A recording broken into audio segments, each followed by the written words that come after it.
आज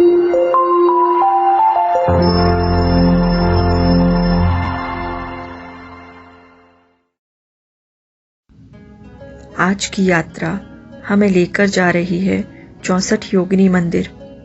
ग्वालियर से लगभग 40 किलोमीटर दूर मुरैना जिले के मितावली गांव में एक पहाड़ी पर स्थित है।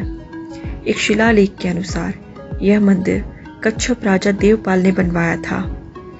भारत में सिर्फ 4 64 योगिनी मंदिर हैं। इनमें से 2 मध्य प्रदेश में ही हैं और बाकी के उड़ीसा में, परंतु मध्य प्रदेश के मुरैना में स्थित यह मंदिर सबसे प्राचीन है।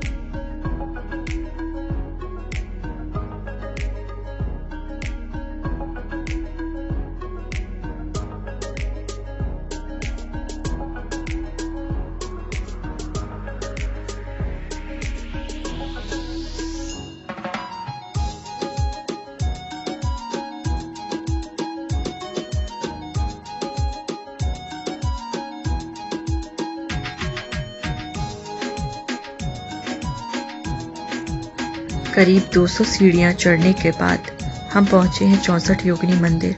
कभी यह मंदिर तंत्र मंत्र के लिए प्रसिद्ध था। इसे तांत्रिकों की यूनिवर्सिटी कहा जाता था। यहाँ देश से ही नहीं बल्कि विदेशों से भी लोग तंत्र विद्या सीखने के लिए आया करते थे।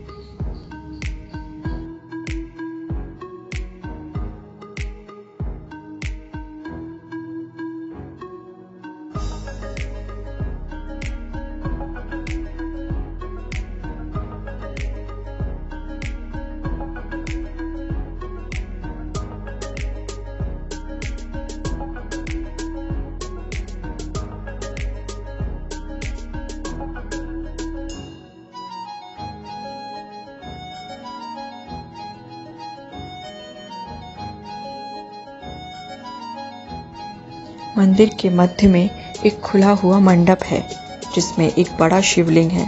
यह मंदिर 101 खंभों पर टिका हुआ है। कई भूकंप झेलने के बाद भी आज यह अपनी मूल अवस्था में है।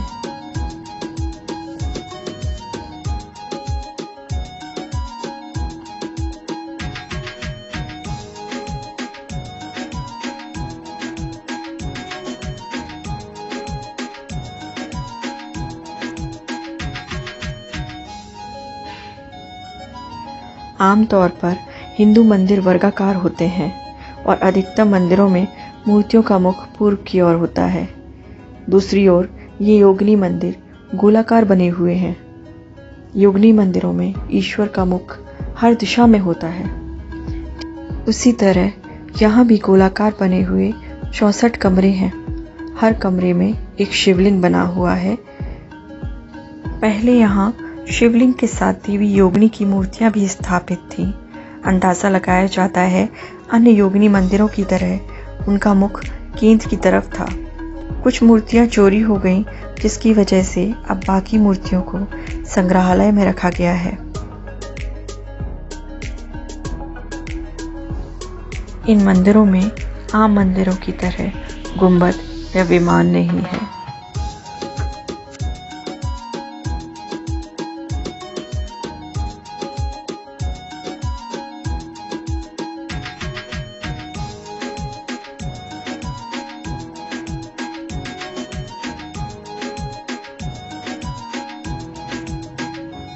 केंद्र में जो मंदिर है उसके नीचे एक स्लैब को कवर किया हुआ है।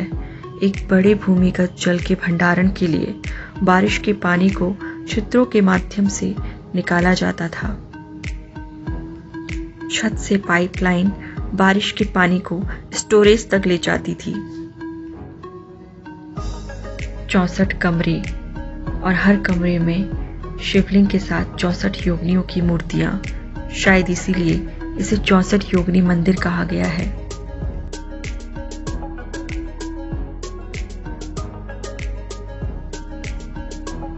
ब्रिटिश आर्किटेक्ट एडविन लुटियंस ने इस मंदिर के आधार पर ही संसद भवन का निर्माण करवाया था।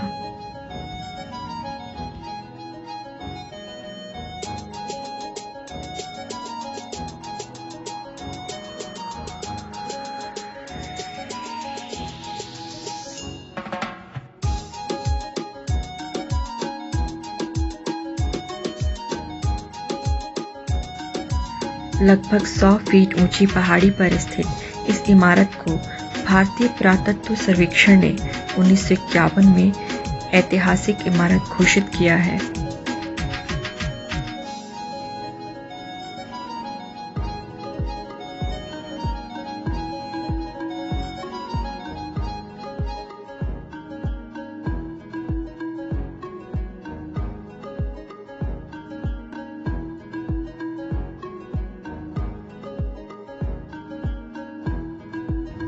कभी यह मंदिर सूर्य के गोचर के आधार पर ज्योतिष और गणित में शिक्षा प्राप्त करने का एक स्थान था।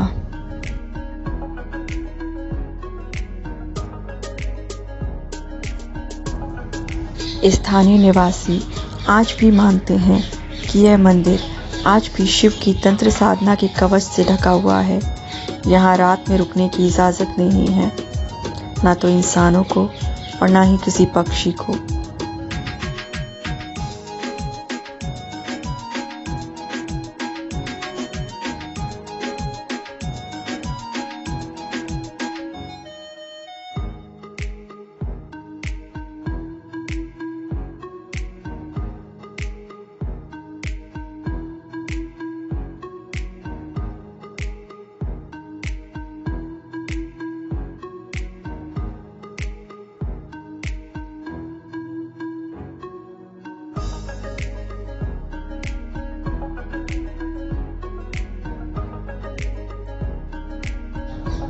आज भी कुछ तांत्रिक सिद्धियां प्राप्त करने के लिए यहाँ आते हैं। इस मंदिर को एकत्तेश्वर महादेव के नाम से भी जाना जाता है।